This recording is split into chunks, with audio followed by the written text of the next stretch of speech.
Hello दोस्तों, कैसे हैं आप सब। आई होप आप सब बहुत अच्छे होंगे। ये देखें, आज की भोग पूजा शिव आरती हो चुकी है। और जैसे कि 29 तारीख को था हमारा पूर्णिमा, तो पूर्णिमा के दिन पहला पितृपक्ष में जो पूजा पाठ होता है, श्राद्ध वगैरह होता है, वो पहला दिन था।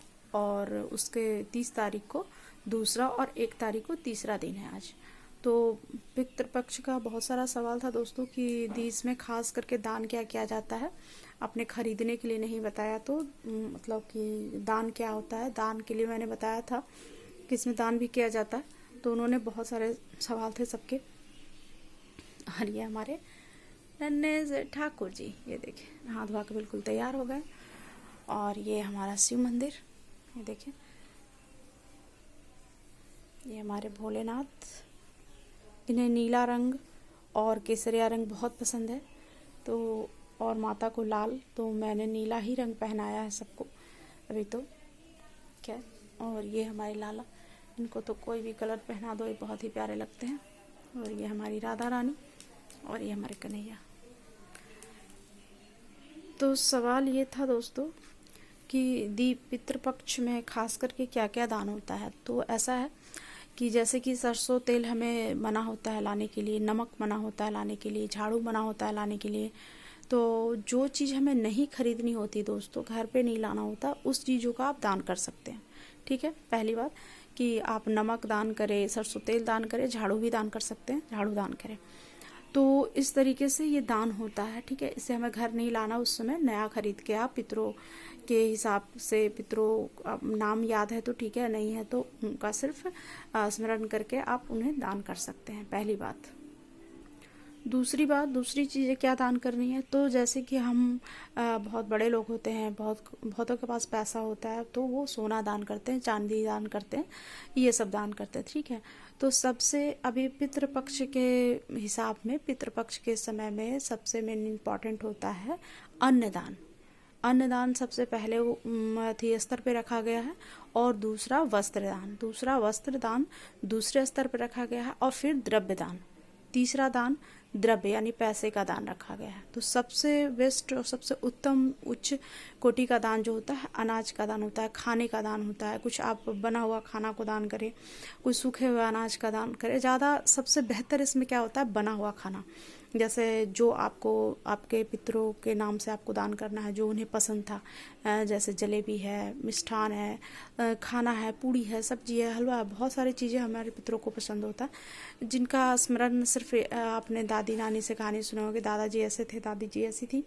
तो उस प्रकार से आप हिसाब से उन बातों को याद करके उन्हें क्या पसंद था, कभी कभी चर्चा निकलती है हमारी कि कभी मछली खाते थे, कभी ये खाते थे, कभी वो खाते थे। तो आप उस प्रकार से खाना को बना करके भी आप दान कर सकते हैं। आप बना नहीं सकते घर पे, तो होटल से भी खरीद करके वो चीज़ों को दान कर सकते हैं। तो सबसे पहले स्तर पर दान आपका खाना दान है।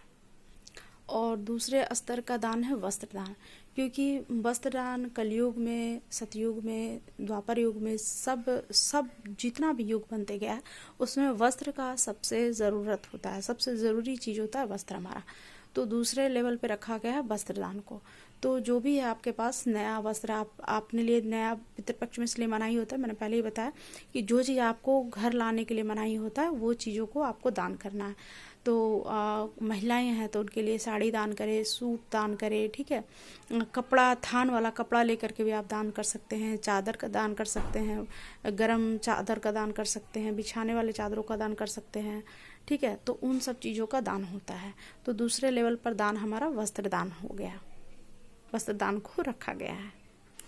तो जो अच्छे पंडित होते हैं, जो अच्छे पंडा होते हैं, जो पंडा जी ये सब जो करवाते हैं, पितृ पूजा का जो पूजा होता है, वो पंडित जी नहीं, पंडा जी करवाते हैं, जो गया धाम में होते हैं, काशी में होते हैं। ठीक है, तो वहाँ पे पंडा होते हैं। पंडा लोग ये पितृ की जो पूजा होती है ना दोस्तों, वो पंडा लोग करवाते हैं, पंडित जी नहीं करवाते हैं। तो हर पूजा का मतलब इसमें ये अलग अलग स्तर है, डेली का पूजा का या घर का पूजा का, जो पंडित जी आते हैं। लेकिन इसमें जो है ना, पंडा होता है कि पंडा कहा जाता है कि उनके पंडा जी से वो सारा पूजा होता है। वहाँ आपको मिलेंगे, जहाँ पे आप दान करने जाएंगे, नदी पे, तालाब पे, वहाँ पे अभी 15 दिन के लिए, 16 दिन के लिए पूरा जगह आपको अवेलेबल होगा। तो आप उनसे पूछें, उनसे बेहतर जानकारी लें, अच्छे से अच्छे जानकारी लेकर के आप पितरों के लिए पूजा करें और उनका वस्त्र को दान करें। आप गर्म वस्त्र को भी दान कर सकते हैं, क्योंकि अब इसके बाद हमारे ठंडा ही आने वाला, तो इसलिए आप गर्म वस्त्रों का भी दान कर सकते हैं। सोना चांदी भी दान कर सकते हैं, ठीक है, क्योंकि सोना चांदी को चौथे लेवल पे रखा गया है। क्योंकि हम जब कहा जाता है सोना चांदी को चौथे लेवल पे इसलिए रखा गया दोस्तों कि पितृपक्ष में सोना चांदी दान करना ज़्यादा महत्व नहीं होता, लेकिन आप सब चीज़ों के साथ, जैसे कि आप अन्न दान कर रहे हैं, वस्त्र दान कर रहे हैं, द्रव्य दान कर रहे हैं, उसके साथ आपने सोना चांदी भी दान किया, तो वो महत्व होता है। क्योंकि आप पेट भी भर रहे हैं, तन भी ढक रहे हैं, आप द्रव्य से ज़रूरतों को भी पूरा कर रहे हैं, उसके बाद आप सोना चांदी का भी, जो सोना चांदी क्या होता है, हमारा बस सिर्फ शौक होता है, सिर्फ दिखावा होता है, उससे कुछ होता नहीं है।